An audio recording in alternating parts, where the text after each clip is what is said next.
Friends, Rupesh sir A to Z math class में आपका स्वागत है। रिलेशन फंक्शन में रिलेशन का क्लास हम लोग में जो भी हुआ 5 या 10 क्लास में हम लोग ख़त्म किए।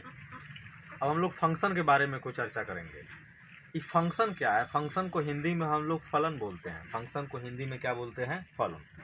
तो फंक्शन के बारे में डिटेल्स पढ़ने के लिए फंक्शन जो है बहुत हेवी चैप्टर है और अपने में यह मायने रखता है। फंक्शन चैप्टर से हर बोर्ड में 2-4 क्वेश्चन पूछता है, या कोई भी एग्ज़ाम हो, कंपटीशन में हो गया जैसे AIEEE, JEE, नीट, सब एग्ज़ाम में फंक्शन से कुछ क्वेश्चन रहते हैं। तो हमको एडवांस लेवल का फंक्शन तो बाद में अगर पढ़ेंगे, अभी हम 12th बोर्ड की चर्चा कर रहे हैं, क्योंकि एक्चुअली आज से 2-4 माह आप लोगों का एग्ज़ाम है। तो इसमें फंक्शन जो भी पढ़ाई होगा 11th 12th NDA air force navy के लिए, उसके लिए कुछ हम चर्चा करेंगे फंक्शन के बारे में। कि फंक्शन, तो चलो दोस्त फंक्शन के बारे में हम लोग देखते हैं। फंक्शन को हिंदी में हम लोग बोलते हैं फलन। फंक्शन का पहला लेटर F है, इसीलिए इसको हम लोग F से इंडिकेट करेंगे, मतलब सूचित करेंगे। चलिए अब हम लोग आगे देखते हैं। तो मान लेते हैं कि 2 सेट है A एंड B। कैसे? एक यहाँ पर हम लोग सेट मान लिए A और यहाँ पर एक सेट मान लिए हम लोग B। पहले समझा देते हैं। 2 सेट माने हम A और B को। तो सेट A में कुछ एलिमेंट मान लेते हैं, जैसे हमने मान लिया 1 2 3 4, यहाँ मान लिया A B C D। इस तरीक़ा से बहुत सारा चीज़ हम लोग मान सकते हैं। तो ये जो 2 सेट है, आपको A और B F से इसको माने इसका F से हम दोनों सेट को एक दूसरे से एसोसिएट करा देते हैं, मतलब मिला देते हैं फलन से। तो 1 को हम लोग A से मिला दिए, B को 2 को B से, 3 को C से, D को 4 से। तो इसको लिखने का क्या तरीका है कि F is the function from A to B। F जो हमारा फलन है, जिस रूल के तहत हम सेट A को सेट B से एसोसिएट कराए हैं, दैट मीन्स मिलाए हैं, उसी को हम लोग फंक्शन बोलते हैं। फंक्शन का कुछ कंडीशन है, अभी हम लोग फंक्शन का डिफिनीशन लिखेंगे, अभी हम मोटा मोटी तौर पर इसको समझा रहे हैं। तो function from A to B, A से B को हम लोग मिलाएं। A का एलिमेंट कौन कौन है? तो इस चीज़ को पहले हमको लिखना चाहिए। A का एलिमेंट क्या है? तो A बराबर एलिमेंट्स में दिया हुआ है 1 2 3 4, और यहाँ पर B बराबर एलिमेंट्स में दिया है A B C D। चलो दोस्त, हमने A और B का लिख दिया और A से B को मिला दिया। तो इसको लिखने का क्या तरीका है? देखिए, एक्चुअली हम एक और छोटा सा पहले कंसेप्ट यहाँ पर बताते हैं। यहाँ पर मान लीजिए x है, यहाँ पर मान लीजिए y है, यहाँ ये जो x से y मिल रहा है, इसको हम लोग f अगर लिख रहे हैं, तो ये रूल होता है y is equal to fx। क्या हो गया? y इज़ इक्वल टू, यह fx आ जाता है, जिधर से जाता है वह इस कोष्ठ के अंदर रहता है, जिसको हम लोग डोमेन बोलते हैं। यानी कि यहाँ से रिजल्ट निकला y is equal to fx। फिर इसी बात की चर्चा करेंगे, फिर इसको हम बाद में मिटा देंगे। जैसे एक और मानते हैं, यहाँ पर मान लेते हैं हम m, और यहाँ पर हम लोग मान लेते हैं n, और इसको हम मिला देते हैं अगर g से, तो इसको लिखने का तरीका है n is equal to g, और यहाँ कोष्ठ में हो जाएगा m। दैट मीन्स हम लोग कह सकते हैं कि n is equal to gm। जहाँ आप लोग जान जाएं, जहाँ हम लोग इसको बोलते हैं रेंज, इसको क्या बोलते हैं? अभी हम लोग एक मतलब इंट्रोडक्शन के तौर पर इसको ले रहे हैं, हम लोग बहुत डिटेल्स इसको पढ़ेंगे। हल्का हल्का थोड़ा सा बता देते हैं किस तरीक़ा से फंक्शन में किसी चीज़ को लिखेंगे और किस तरीक़ा से समझेंगे। तो n को बोलते हैं रेंज और m को बोलते हैं डोमेन। m को बोलते हैं डोमेन। तो रेंज, यहाँ पर रेंज को हम लोग लिखते हैं r से, सॉरी हाँ, रेंज को हम लोग R से और डोमेन को D से। तो यहाँ पर G है, यानी कि लिखेंगे स्टार्ट। तो फ्रेंड्स, हम लोग देख रहे थे, चलो यहाँ पर थोड़ा सा देखें। चलो सबसे पहले तो एलिमेंट्स लेके हम लोग चर्चा किए। इसी तरीक़ा से हम लोग क्या करेंगे, मान लेते हैं लेट, मान लिया कि X हमारा सेट A का एलिमेंट है, फिर Y हमारा सेट B का एलिमेंट है, और f हमारा एक फंक्शन है जो A से B को मिलाता है। तो इसका एक डायग्राम बना लेते हैं। x किसका एलिमेंट है? सेट A का। y किसका एलिमेंट है? सेट B का। f किससे मिलाता है? तो A से B को मिलाता है। तो यहाँ से हम लोग बना देंगे कि एक ए सेट ले लेंगे, एक बी सेट में ले लेंगे, सेट ए में एलिमेंट एक्स रख लेंगे, सेट बी में एलिमेंट्स वाई रख लेंगे, एक्स से वाई को मिला देंगे। तो हम क्या करेंगे, सबसे पहले अब यहाँ से इसको f लिख देते हैं। तो y इज इक्वल टू यहाँ पर हम लोग लिख देंगे यहाँ का f आज जिधर से ही जाता है वो x आता है। तो यह एक केस आ गया जहाँ वेयर यहाँ से हम लोग लिख के दिखा देंगे y हमारा रेंज हुआ, y रेंज ऑफ फंक्शन। तो रेंज ऑफ फंक्शन है, इसको कैसे लिखेंगे, तो range of function is equal to y, लिखने का तरीका होता है। फिर x क्या है, x domain of function, x क्या है, डोमेन ऑफ फंक्शन। बहुत सारे स्टूडेंट को लगता होगा ये डोमेन रेंज क्या है। ये डोमेन रेंज का हिंदी भी हम लोग आगे जानेंगे। फिलहाल डायरेक्ट जितना बता रहे हैं ना उसी को समझने की कोशिश कीजिए। आप नाम से ही इसको जानिए। यही नाम अभी ख़राब लगता होगा डोमेन रेंज, लेकिन यही जब 2-3 क्लास हम लगातार चर्चा करेंगे तो आपको इसके बारे में कंप्लीट जानकारी हो जाएगी कि what is domain, what is range, what is को डोमेन, इस तरह का बहुत सारा जानकारी हो जाएगा। इस तरीक़ा से x यानी y रेंज ऑफ फंक्शन, तो y is range of function, तो x is domain of function. तो इसको कैसे लिखेंगे यहाँ से, तो डोमेन ऑफ फंक्शन बराबर x को हम लोग कर्ली ब्रैकेट में लिख। तो इस तरीक़ा से चलो हम फिर एक बड़ा सा 2-3 डायग्राम लेते हैं लिखने का तरीका। आज दोनों को फिर एक बार साथ में ले लेंगे। यहाँ पर यहाँ x ले लेते हैं, यहाँ y ले लेते हैं, फिर यहाँ भी x ले लेते हैं, यहाँ y ले लेते हैं।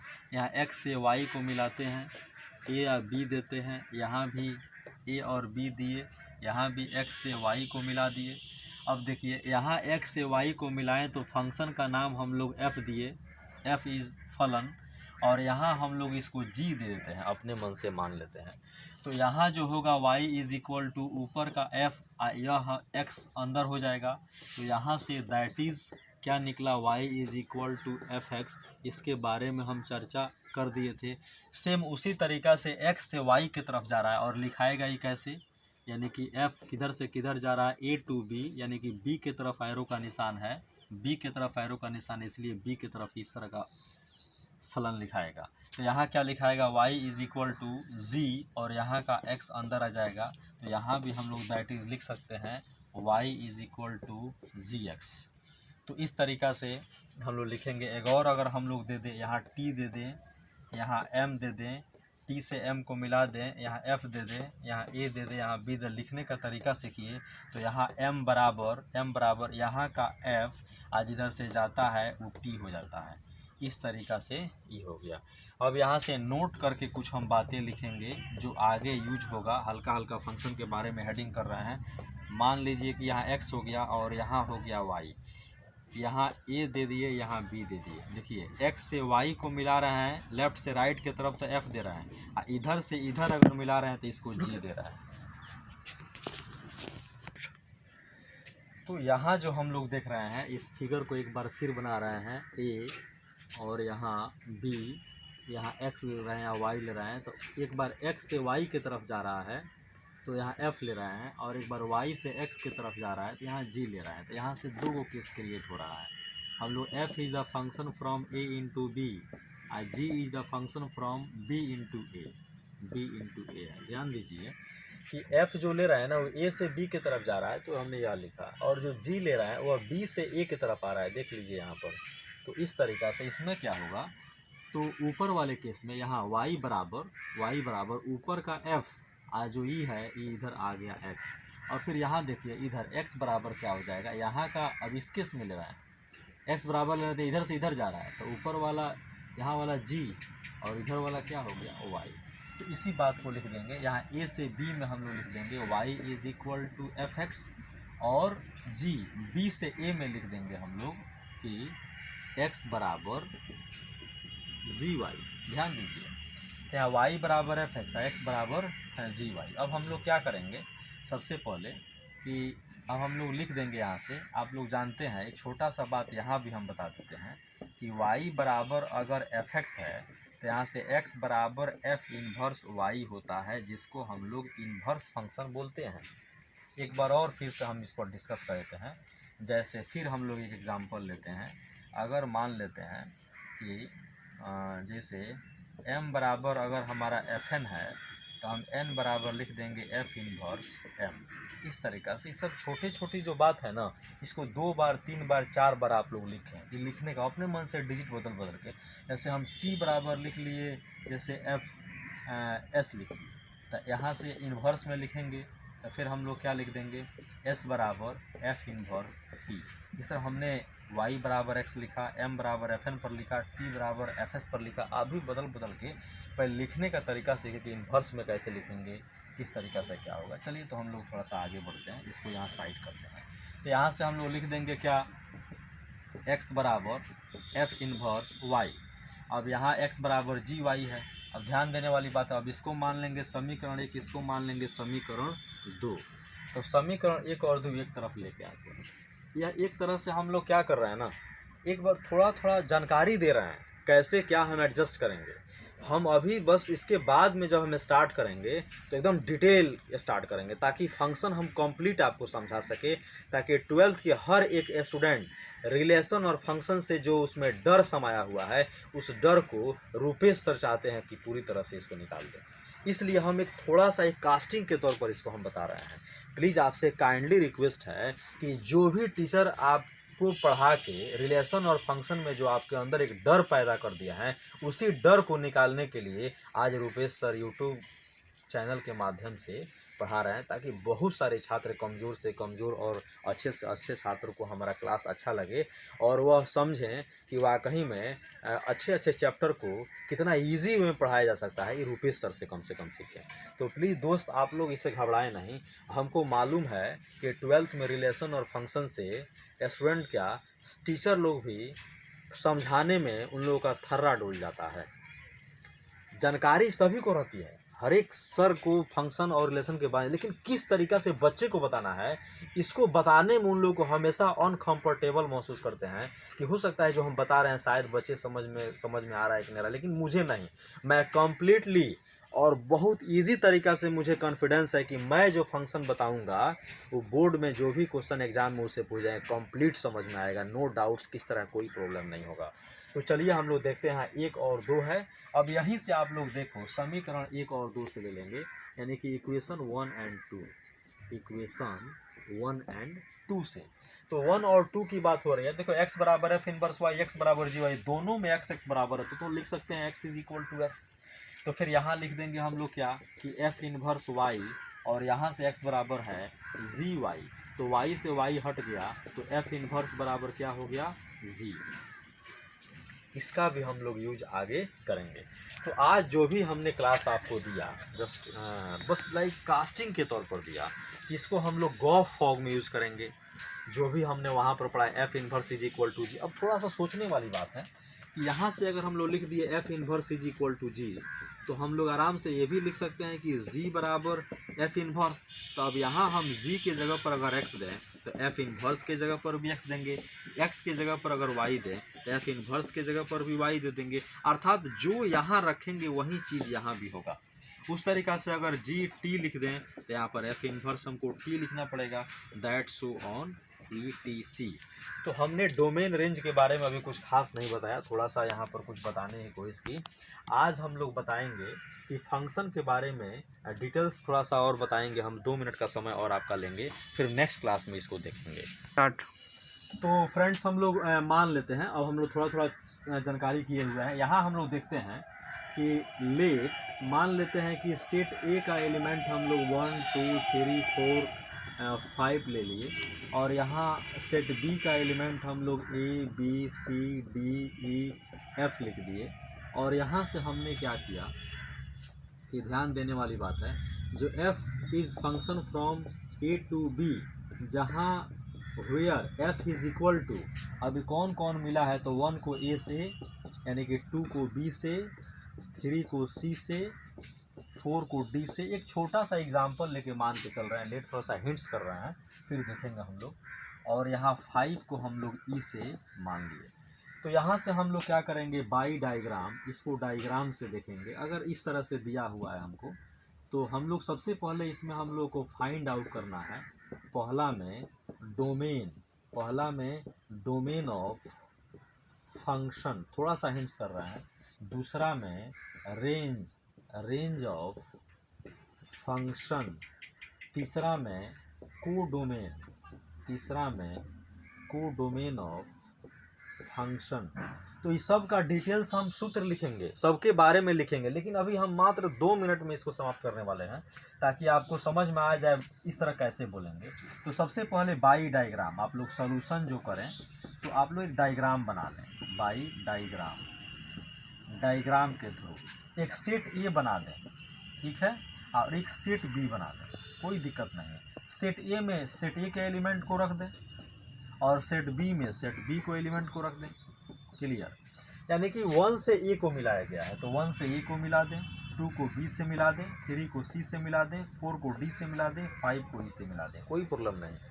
अब यहाँ पर क्या होता है, एलिमेंट ऑफ सेट ए के एलिमेंट को डोमेन बोलते हैं। ये सब हम आगे लिखाएंगे, कुछ कंडीशन भी है किस केस में डोमेन बोलेंगे। आखिर फंक्शन डिफाइंड होगा तब ना, ऑलरेडी फंक्शन डिफाइंड, यहाँ पर लिखेंगे f from a to b which is defined function.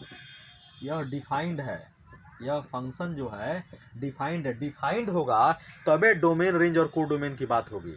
तो चलिए हम लोग देखते हैं, यहाँ से इसको हम लोग f से मिलाते हैं। तो यहाँ से क्या हो जाएगा, सेट ए को डोमेन बोलते हैं, यानी कि एलिमेंट यानी कब बोलेंगे कि f is defined then element of set A is called domain.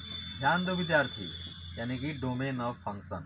जब फंक्शन डिफाइंड होगा तो सेट ए के एलिमेंट को क्या बोलते हैं, डोमेन। तो डोमेन क्या हो जाएगा, डोमेन ऑफ फंक्शन सेट ए के एलिमेंट 1 2 3 4 5, यहाँ पर लिख देंगे 1 2 3 4 5। चलिए डोमेन की चर्चा कर दिए, अब इसको तीर मार के लिखेंगे। फंक्शन डिफाइंड होगा तो सेट बी के एलिमेंट को कोडोमेन बोलेंगे, लिखेंगे if function is defined,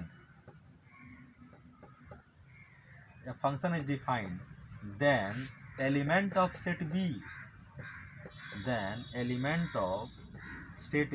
is called